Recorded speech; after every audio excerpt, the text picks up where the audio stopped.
Blessed evening sa lahat.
Praise God. Salamat sa Panginoon sa oras na ito sapagkat muli ay nagkaroon tayo ng pagkakataon upang magamit natin muli ang social media sa ating pong patuloy na pakikinig at pag-aaral upang tayo magkaroon ng kalaguan sa mga bagay na spiritual. Matagal tayo na hindi po tayo nakapag live broadcast through FB. Bali, ito po yung unang araw na kung saan ay tayo po ay muli magkaroon tayo ng panahon. Magkasama-sama tayo, yung ating mga kapatid na nagtatanong, sabi nila, bakit hindi na tayo nagkakaroon ng live broadcast? Medyo nagkaroon lamang po tayo ng naging busy po tayo at marami po tayo mga bagay na inasikaso. Salamat sa Panginoon dahil ito po yung panimula na kung saan ay muli po tayo na magkakaroon ng panahon every Wednesday po. Bali, ito po ay magaganap every Wednesday. Ng panahon every Wednesday po. 8 o'clock in the evening, alas 8 ng gabi. Doon sa ating mga kapatid na kung saan ay 8 o'clock in the evening, mga kapatid natin na nagtatanong i-share po natin itong ating pong live broadcast, ano. Medyo naayos natin ng maigi para mas maganda po yung wala pong problema doon sa dating ng ating sound, ano. Doon sa ating mga kapatid na nasa iba't ibang dako ng daigdig, Luzon, Visayas, Mindanao, maging sa iba't ibang bansa, ano, diyan sa lugar po ng California, kina Nanay Penny, kina Ate Emily Quinto, kina Nanay Vicky. Binabati natin yan na isang mapagpalang, di ko alam kung umaga ngayon sa kanila. Maging dyan sa lugar ng Florida, yung aking inaanak na si Frances, binabati din natin. Meron po tayo dyan na nagaganap na pag-aaral sa tuwing pagka sila ay free every Saturday. So, alas 8 ng gabi dito sa Pilipinas, ano. Now, salamat sa Panginoon sapagkat muli tayo po ay magamit natin ang social media upang maipalaganap natin ang salita ng Diyos. Yung ating mga kapatid na kung saan ay medyo nanabik sila dahil matagal tayo na hindi nakapag-live broadcast. Ito po yung unang araw na kung saan ay tayo po yung muling magkakaroon ng panahon ng pag-aaral sa salita ng Diyos. Every Wednesday, 8 o'clock in the evening, dito po sa atin sa Pilipinas. At doon sa ibang bansa, hindi ko alam kung anong oras. Siguro, dadating yung time na ibabalita nila sa akin kung anong oras sa kanila, no? Binabati natin yan sina Pastor Carlito Velasco, still watching, maging sina ang aking may bahay, Sir Joe, and maging ang aking kabatchmate na si Oni de la Cruz Oliveros, Marie Cornelio, still watching ngayong gabi, no? Binabati natin na isang mapagpalang gabi sa ating mga kapatid, maging sa iba't ibang panig ng daigdig, ano. Sabi ko nga, doon sa ating mga kapatid dyan sa lugar ng Bacoor, binabati natin isang mapagpalang gabi sa lugar ng Malagasang, ano. Yung ating mga kapatid dyan na kung saan ay maging dito sa lugar ng Nueva Ecija, sapagkat dito po tayo ngayon sa Nueva Ecija, dito po tayo sa San Leonardo. Binabati natin yung ating mga listener dito na tutuwa tayo sapagkat marami pala na inaabot ng salita ng Diyos. Yung pong ating mga nakaraan na ating pong pagla-live broadcast through FB, merong nagbalita sa akin na tinatanong sa aking anak kung bakit hindi na nga ako nakakapag-live, no? Yung isang teacher doon sa isang eskwelahan, no, na kung saan ay nadaluhan niya ng meeting. So, salamat po sa Panginoon kung kayo po ay merong panahon at sa mga susunod na mga araw, kung kayo po ay libre, paglaanan po natin ng oras at panahon itong ating pong gagawin na pag-aaral ng salita ng Diyos. Ito po ang programa ng Kapihan sa Pastulan, ano? Pastor Manuel Herrera, ito po ang inyong kasama ngayong gabi. So, nais ko lamang pong magbahagi ng salita ng Diyos na kung saan ay napaka-importante na ito po'y patuloy na magdala sa atin sa kalaguan, no? Sa ating pagkakilala sa Panginoon, sa ating pakikipagrelasyon sa Kanya, no?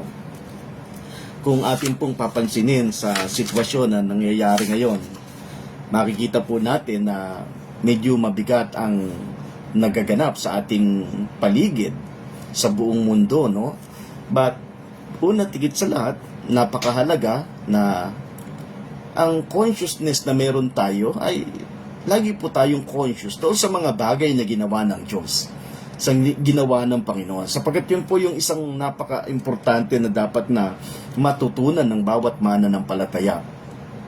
Alam nyo, isang bagay na nakakalungkot, may mga pagkakataon na yung consciousness natin ay wala doon sa bagay na ginawa ng Panginoon. Nasaan yung ating consciousness? Yan nga po yung isang mahalaga na dapat ay napagtutuunan natin ng pansin, no? Where is our consciousness, no? Alam nyo, sa Bible, nais ko lamang bumasa ng ilang talata bago tayo magpatuloy. kung meron kayong banal na kasulatan, samahan po ninyo ako doon sa ating mga kapatid na kung saan ay nakakapakinig nitong live broadcast na ito, inaabot ng tinig na ito. Nais kong bumasa ng ilang talata. Ito po yung unang tagpo doon sa unang tao na nilikha ng Diyos. Kung atin pong titingnan sa aklat po ng Genesis, Kabanatang 3, in the book of Genesis chapter 3, dito po ay makikita natin, ito po yung account na nagsimula na ang tao ay bumagsak. Sabi po dito sa aklat ng Genesis, Kabanatang 3, talatang 1, ang ahas nga ay higit sa natuso kaysa alinman sa mga maiilap na hayop na sa parang na nilikha ng Panginoong Diyos. Sinabi niya sa babae, sinabi ba ng Diyos na huwag ninyong kakainin na mula sa alinmang punong kahoy sa halamanan? At sinabi ng babae sa ahas, makakain namin ng bunga ng mga punong kahoy sa halamanan. Subalit, sinabi ng Diyos, huwag ninyong kakainin ng bunga ng punong kahoy na nasa gitna ng halamanan. Huwag din ninyo itong hihipuin, kundi kayo'y mamamatay. Sa verse 4, subalit sinabi ng ahas sa babae, tiyak na hindi kayo mamamatay sapagkat nalalaman ng Diyos na kapag kayo'y kumain noon ay mabubuksan ang inyong mga mata at kayo'y magiging kagaya ng Diyos na nakakakilala ng mabuti at masama. Kaya't nang makita ng babae na ang bunga ng punong kahoy ay mabuting kainin, nakalulugod sa paningin na dapat nasain upang maging matalino, siya ay pumitas ng bunga nito at kinain ito. At binigyan din niya ang kanyang asawa na kasama niya at siya'y kumain. Verse 7, at parehong nabuksan ang kanilang mga mata at nalaman nilang sila'y mga hubad. Magkasama silang nagtahi ng mga dahon ng puno ng igos at kanilang ginawang panakip. Narinig nila ang tinig ng Panginoon Diyos na lumalakad sa halamanan sa malamig na bahagi ng maghapon. Nagtago ang lalaki at ang kanyang asawa sa Panginoong Diyos na sa mga punong kahoy sa halamanan. Tinawag ng Panginoon Diyos ang lalaki at sa kanya'y sinabi, saan ka naroon? Sinabi niya, narinig ko ang inyong tinig sa halamanan at ako'y natakot sapagkat ako'y hubad at ako'y nagtago. At sinabi niya, sinong nagsabi na sa iyo na ikaw ay hubad? Kumain ka ba ng bunga ng punong kahoy na ipinag-uutos ko na sa iyong na huwag mong kakainin? Sinabi ng lalaki, ang babaeng binigay mo sa akin na makakasama ang nagbigay sa akin ng bunga ng punong kahoy at ito'y aking kinain. Alam nyo, doon sa ating binasa, yun po yung unang tagpo na kung saan ay makikita natin na ang unang tao na nilikha ng Diyos ay dumating doon sa punto na sila'y lumabag. Ang napakaganda na tagpo doon, minsan meron nga nagtanong, sabi niya, Pastor, alam ba ng Diyos na ang tao ay lalabag doon sa kanyang utos? Alam nyo, kung ang nature ng Diyos ang ating titingnan, wala namang bagay na hindi alam ang Diyos. Lahat naman ng bagay alam niya, no? Now, ang gusto kong makita natin doon, sa kabila ng ginawa ng tao na paglabag doon sa utos ng Diyos sa kanya, isang magandang bagay, hinanap pa rin sila ng Diyos. Alam niyo, yun ang isang pinakamagandang tanong na nakita ko sa banal na kasulatan. Sabi doon, where are you? Kung atin pong titingnan, merong binanggit doon, nasaan ka? Where are you? Sa kabila ng ang tao ay dumating doon sa punto na siya ay bumagsak, makikita natin, ang Diyos ay hinahanap pa rin niya ang tao. Tinatanong niya kung nasaan ka, nasaan ka? Ang malungkot lang na makikita natin, doon sa naging sagot ni Adan, sabi niya, natakot po ako sapagkat kami hubad. Alam niyo, ang isang bagay na gusto kong makita natin dyan, may kinalaman patungkol doon sa sinasabi ko nga na where is our consciousness? Nasaan ba yung consciousness natin? Isang bagay na mapapansin natin sa sitwasyon ng napakadami na ating pong nakakahalubilo sa araw-araw, malungkot na katotohanan na a lot of people, even Christians, pagka tinignan natin, kahit naman ng palataya, yung consciousness nila ay nasa kasalanan. Hindi naman natin sinasabi na mali, but alam niyo po, sa banal na kasulatan, pagka tiningnan natin, isang bagay na gusto ng Diyos, kung tayo man po ay magiging conscious, walang iba kundi doon sa mga bagay na ginawa niya. Napaka-importante that our consciousness ay lagi pong naandoon sa mga bagay na ginawa ng Panginoon sa buhay natin. Kasi kung hindi tayo magiging conscious doon sa mga bagay na ginawa ng Diyos, ang mangyayari, ang consciousness natin ay nandoon sa mga bagay na lagi nating nagagawang mali sa harap ng Panginoon. Malimit pa nga nating naririnig na wala naman ikang taong perpekto, lahat naman ika ng tao'y nagkakasala. Totoo po yun. Ba't ang sinasabi natin sa banal na kasulatan, kung meron mang bagay na gusto ang Diyos na sa buhay ng kanyang anak, especially sa buhay ng kanyang anak, walang iba kundi that our consciousness kinakailangan laging nasa ginawa ng Panginoon. Hindi tayo dapat nagkakaroon ng consciousness doon sa mga bagay na alam nating kasalanan. Or yung tinatawag na being sin conscious. Kasi maraming tao, even mananampalataya, may mga pagkakataon sa buhay niya, ang kanyang consciousness ay nasa kasalanan.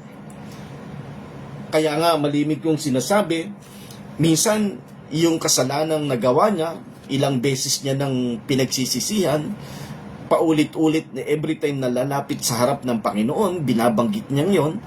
At ang sinasabi ng Bible, once na ikaw ay nasa Panginoon, ikaw ay kanyang nilinis. Iyan po yung sinasabi. Makikita natin sa maraming mga talata sa banal na kasulatan. We are cleansed. That is past tense. We are sanctified. So, napaka-importante na tayo bilang isang mananampalataya, our consciousness is in Christ. Laging nasa Panginoon. Ngayon, ang tanong, Pastor, bakit maraming mga mananampalataya, bakit maraming tao na ang consciousness niya ay laging nasa paggawa ng kasalanan, nasa paggawa ng mali? Yan po yung gusto kong tingnan natin ngayong gabi.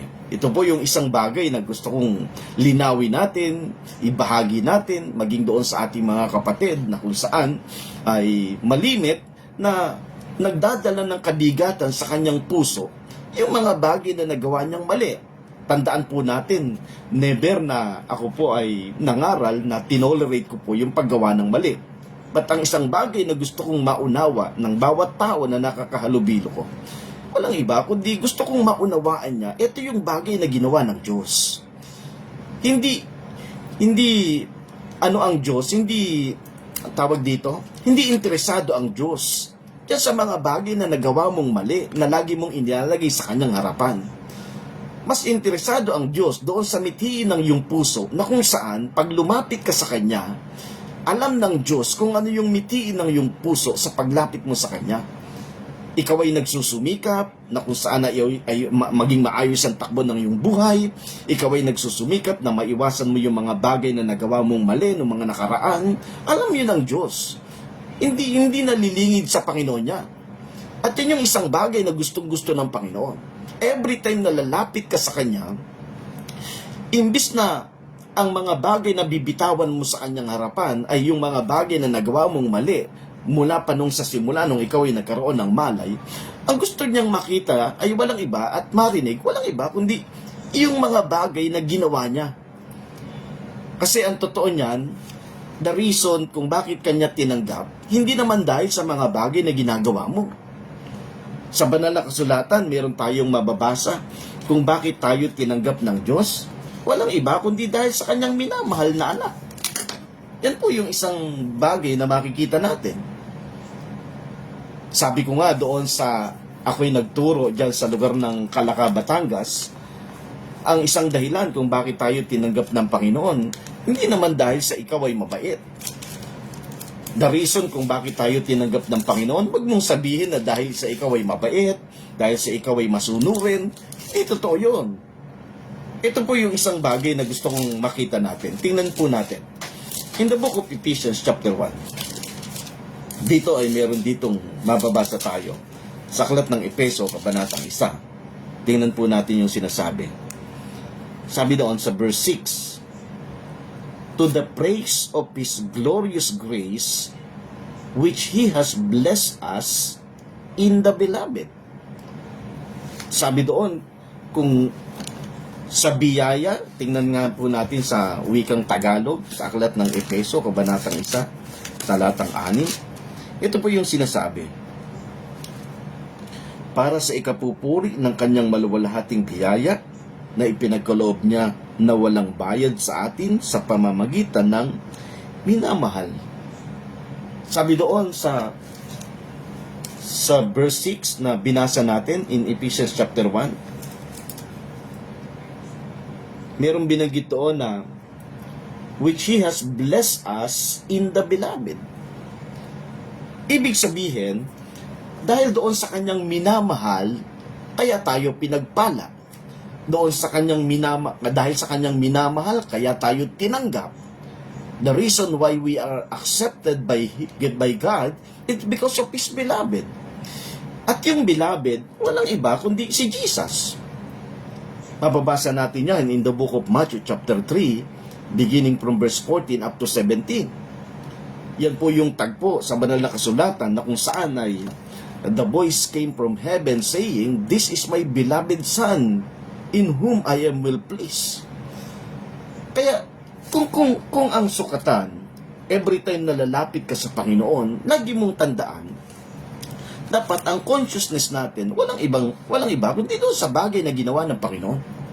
Doon sa bagay na ginawa ni Jesus. Hindi interesado ang Diyos doon sa mga bagay na ginawa mong mali. Tandaan po natin. Alam ng Diyos yan.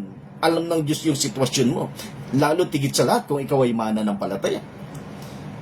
If you are a believers, napaka-importante na our consciousness is in Christ. Kaya dapat maunawa natin yung lahat ng mga bagay na ginawa at tinapos ng Panginoon. Yan po yung mahalaga. Now, tingnan natin, Pastor, bakit maraming tao, bakit maraming mananampalataya?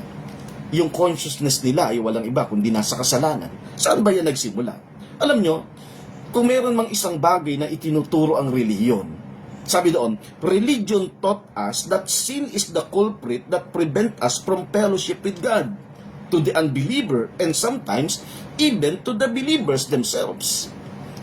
Napakabigat na mantakin po natin, sinasabi ng isang aral ng reliyon na kung saan ang kasalanan ay walang iba kundi ito yung isang bagay na kung saan ay nagiging dahilan para yung isang tao ay yung kanyang fellowship sa Panginoon ay mawala. And sometimes, even yung mananampalataya. Alam nyo, sa banal na kasulatan, pagka tinignan natin, walang anumang bagay na pwedeng makapagpahiwalay sa Diyos. Yan ang totoo. Sinasabi ng banal na kasulatan, walang anumang bagay na pwedeng makapagpahiwalay sa Diyos. Especially mananampalataya. Kung ikaw ay mananampalataya, tandaan natin, walang anumang bagay na pwedeng makapagpahiwalay sa iyo sa Diyos. But religious taught us, ito yung mabigat. Ang nakagisna natin na aral na itinuturo ng reliyon, yung kasalanan, that sin is the culprit that prevent us from fellowship with God. Kaya sasabihin ng isang, narinig ko yung isang kabataan, sabi niya doon sa isang pastor, sabi niya, "Pastor, pasensya na po kayo. Nalayo po ako sa Panginoon." Mabuti na lang, sabi nung pastor, actually, hindi naman kayo nalayo sa Diyos eh. Kasi, kung ikaw ay talagang dumating doon sa punto, sa sitwasyon ng buhay mo na kinilala mo ang Panginoon at talaga ikaw ay binilang niya anak, hindi pwedeng malayo ang Diyos sa iyo. Pwedeng nalayo ka doon sa gawain, pero sa Diyos hindi siya nalalayo sa iyo. Yan ang isang katotohanan. Bakit nasasabi ng maraming tao yun? It's because being sin conscious. Yan ang sinasabi natin. Many preachers would like to emphasize this one thing. Tingnan nyo pong maigi. Ito ang mabigat. Ang sabi doon, anyone who sin is subject to the wrath of God, including believers.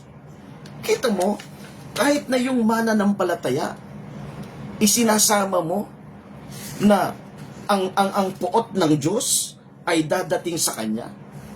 Saan mo makikita sa banal na kasulatan na ang puot ng Diyos ay pwedeng babaan ng kanyang minamahal na anak?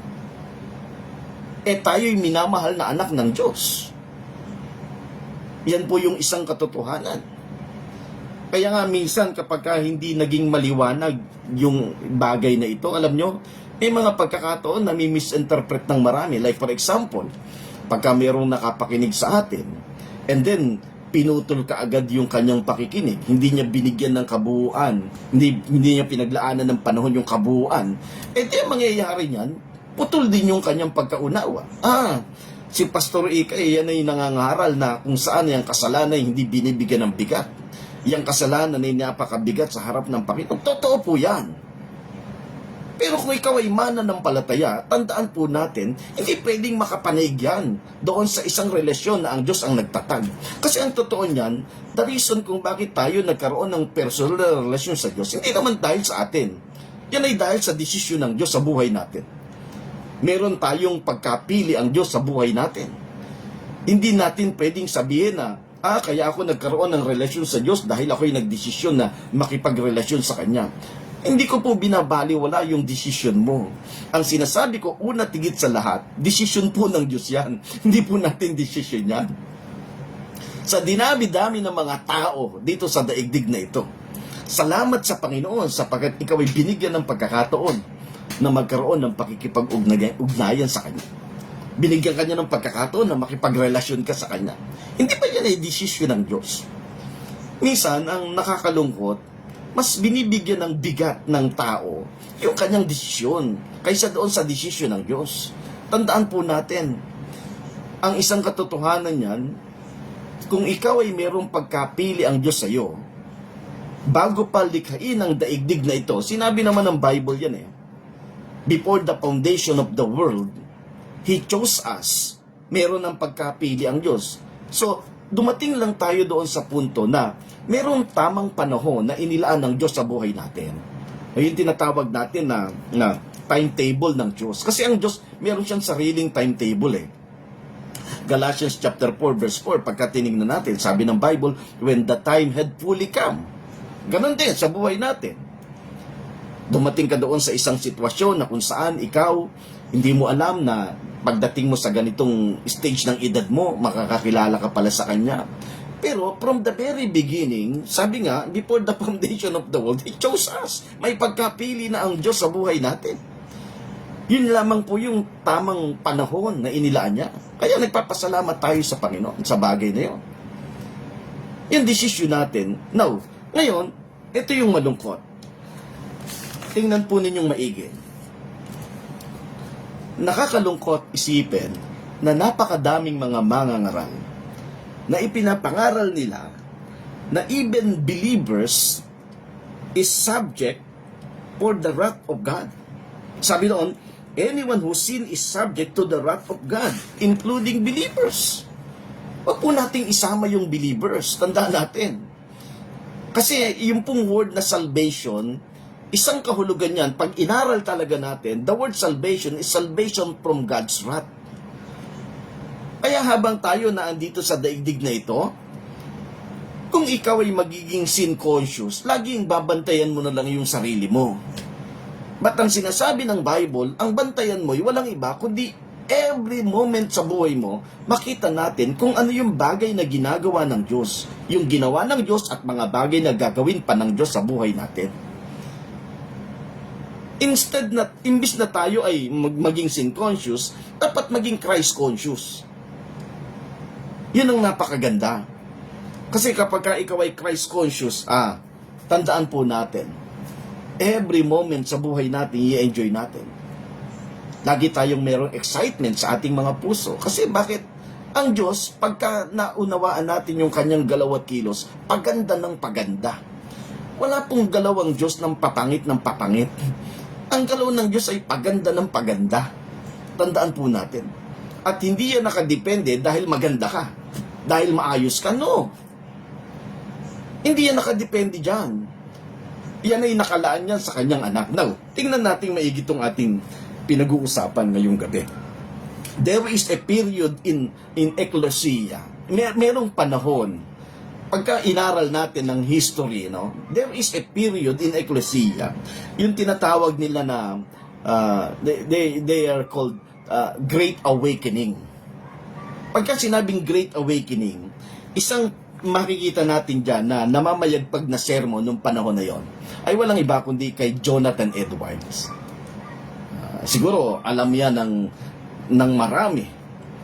Nung ako'y nag-aaral sa paaralan ng Biblia ay isa yan sa talagang hinahangaan na pangangaral.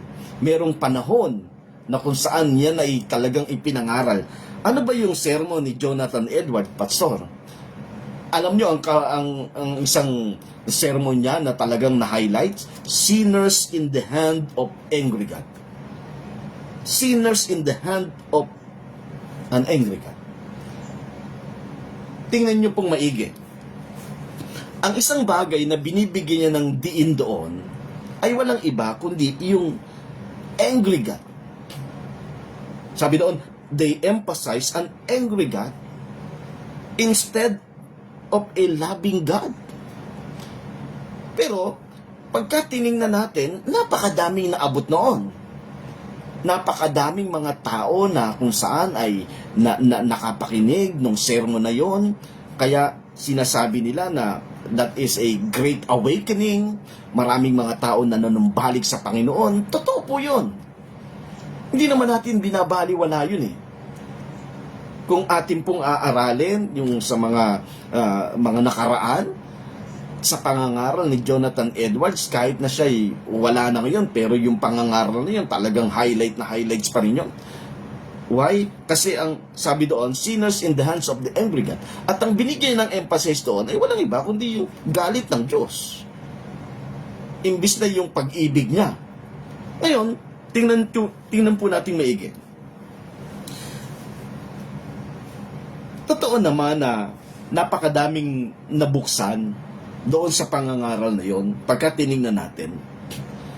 Kasi in the book of 2 Corinthians chapter 3 verse 9, tingnan niyo po, no? Meron ditong tinutukoy sa aklat ng ikalawang Korinto, kabanatang 3, talatang 9. Meron tayong mababasa dito na sinasabi si Apostol Pablo in 2 Corinthians chapter 3 verse 9. Sabi dito, for if there was glory in the ministry of condemnation, meron ding glory Kaya hindi tayo magtaka na bakit maraming taong inabot doon sa mga panahon na yon, yung pangangaral na yon. Although ang binibigyan niya ng diin ay walang iba kundi yung galit ng Diyos. At alam naman natin, once na binigyan mo ng diin yung galit ng Diyos, that is a condemnation. Kasi yun ang totoo. Merong condemnation. Galit ang Diyos sa isang makasalanan. Hindi ba merong condemnation na nagaganap doon sa bagay na yun? Pero sabi ng aklat ng 2 Corinthians chapter 3 verse 9, sabi doon, for if there was glory in the ministry of condemnation, meron ding glory. But the ministry of righteousness must exceed it in glory. Yun ang maganda. Yes, merong glory doon sa ministry ng condemnation. Sabi doon, the ministry of condemnation, they have glory. Hindi naman natin yun maiaalis. Hindi naman natin yung binabaliwala. But ang sabi doon sa susunod, the ministry of the Spirit or righteousness for exceed in glory. Yun po yung napakaganda. Kaya imbis na ikaw ay magtuon doon sa mga bagay na kung saan ay nagagawa mong mali, hindi tama, yung being sin conscious, why not na maging conscious ka doon sa bagay na ginawa ng Diyos? Kaya sabi doon, napakaganda ng binabanggit doon sa na binasa natin sa 2 Corinthians chapter 3 verse 9. For if there was glory in the ministry of condemnation, the ministry of righteousness was far exceed it in glory. See? Mas higit ang kaluwalhatian.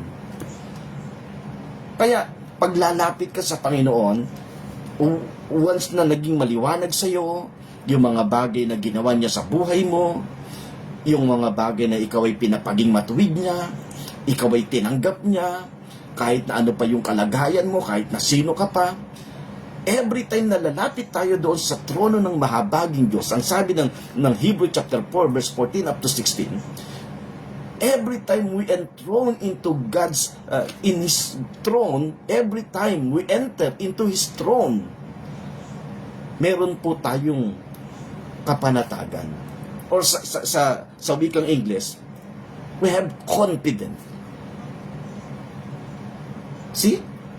Kaya yung isang tao na kitang-kita mo naman kung ang isang tao ay conscious siya sa ginawa ng Diyos, every time na lalapit siya sa trono ng mahabaging Diyos, they have confidence.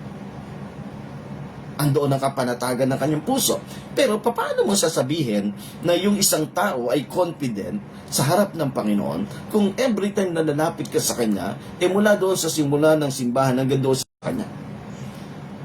Or hindi mo man ginagawa yun every time na lalapit ka sa Panginoon, ang bukang bibig mo walang iba kundi paghingi ka agad ng tawad sa Kanya. Humihina yung aking signal, no? Pasensya na yung ating mga kapatid. Medyo nag-i-stop yung ating live, ano? Siguro maraming gumagamit, ano? Now, yun yung sinasabi natin. Paano mo sasabihin na meron kang confident kung every time na lalapit ka sa harap ng Diyos, wala kang ibang bukang bibig, kundi yung lahat ng mga nagawa mong pagkakamali, mga kasalanan.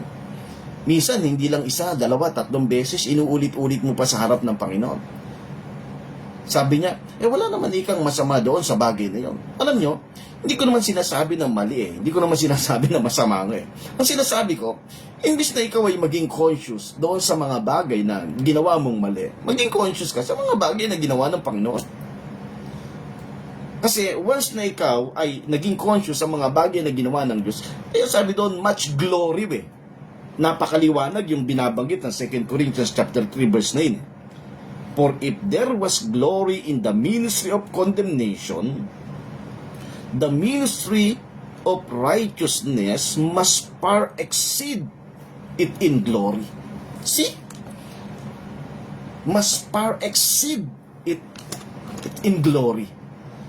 Kaya mas mataas Totoo yon na kung saan sa pangangaral ng mga panahon, yung tinatawag nilang Great Awakening, yung sermon na sinners in the hand of an angry God, maraming naabot.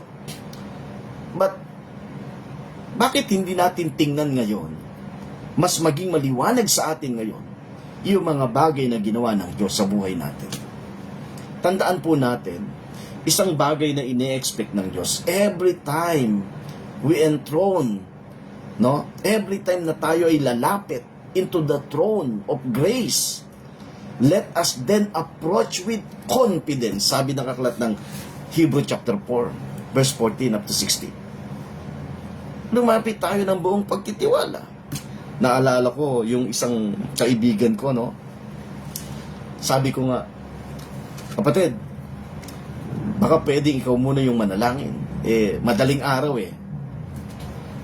kagigising lang namin.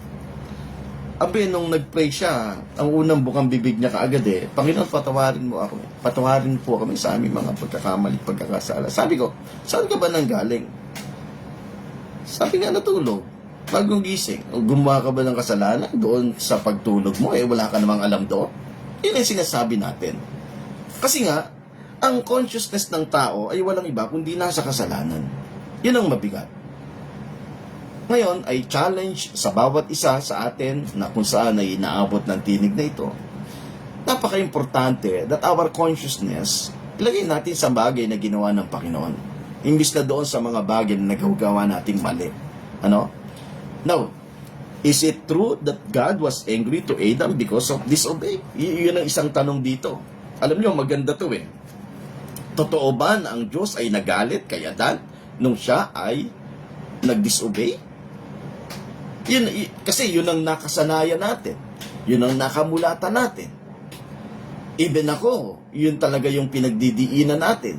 Noong mga panahon na kung saan tayo ay wala pang malawak na pagkaunawa sa mga bagay na ipinapahayag ng Panginoon. Totoo ba na ang Diyos ay nagalit kay Adan dahil daw sa kanyang sa kanyang disobey, hindi pagsuway, sa kanyang pagsuway? Magandang pag-usapan niya. Alam nyo, sa mga susunod ay gusto kong mabigyan natin ng pansin yung bagay na yan. Medyo hindi maganda yung ating signal ngayon. Hindi ko lang alam kung bakit, kung ano yung dahilan. Sa mga susunod na araw, tandaan po natin, ito pong ating live broadcast ay every Wednesday, 8 o'clock in the evening. Once a week lang po, sapagkat medyo marami tayong schedule, marami tayong inaasikaso. Yung ating mga kapatid na kung saan ay dati nating nakakasama, marami tayong mga kapatid na nagtatanong kung bakit hindi na tayo nakakapag-broadcast through FB. Ito po yung isang panahon. Ito po yung panimula. Asahan po natin every Wednesday, isama nyo po sa inyong schedule kung kayo ay pagkatapos yung pagkatapos yung maghapunan or kayo namamahinga na. Napakaganda na maglaan tayo ng panahon sa pakikinig at pag-aaral ng salita ng Diyos. Gamitin natin ang social media upang ito'y patuloy na magdala sa atin sa isang mas malalim na pagkaunawa, pagkakilala sa Panginoon. Salamat po sa inyong lahat na aking pong nakasama doon sa ating mga kapatid. Nakatune in kanina sa aking mahal na brother Joel and then kay Sister Tess. Doon sa iba pa natin mga kapatid, hindi ko mabanggit yung kanilang mga pangalan. Ani Sabatin, binabati natin isang mapagpalang gabi. Nakakalungkot sapagkat si Bapang ay natulog na hindi ko man lang siya nakausap. So, salamat po sa inyong lahat. Marie Cornelio, isang mapagpalang gabi. Doon sa ating mga kapatid na kung saan ay aabutin pa ng tinig na ito, pwede po natin na i-like and share dito pong ating live broadcast upang sa mga susunod na araw ay maabot natin yung ating mga kapatid, maunawa nila, no? Sapagkat ito ang nakakatuwa, may mga tao na kung saan ay inaabangan pala yung ating pong live broadcast no mga panahon na tayo po ay nagla-live through FB, Salamat sa Panginoon sapagkat patuloy silang lumalago. Binabati natin yung ating mga kapatid dyan sa lugar ng Winnipeg, Canada, kina Brother June, kina Pinsang Glenn Saul, Yan ay yung mga listener natin. Salamat sa inyong lahat, maging sa ating mga kapatid, mga kakumparihan dyan sa lugar ng New Zealand, kaya na Johnny, kina Angel, maging kina Sister Jo Ongkol sa kanyang buong pamilya. Isang mapagpalang araw sa inyong lahat dyan sa lugar ng New Zealand. Salamat po sa bawat isa at sa oras na ito ay muli po ang inyong nakasama, Pastor Manuel Herrera. At lagi po nating tandaan na ang Diyos ay may kakayanan upang tayo ay agapayan sa lahat ng aspeto ng buhay natin. Ano man po yung kaguluhan na nagaganap sa ating paligid, lagi po nating tatandaan na ang Diyos ay laging naandyan ang kanyang pag-iingat sa buhay ng kanyang mga anak. Salamat po sa inyong lahat. At hanggang sa susunod po, tayo po ay magkasama-sama. Nagyasops to everyone.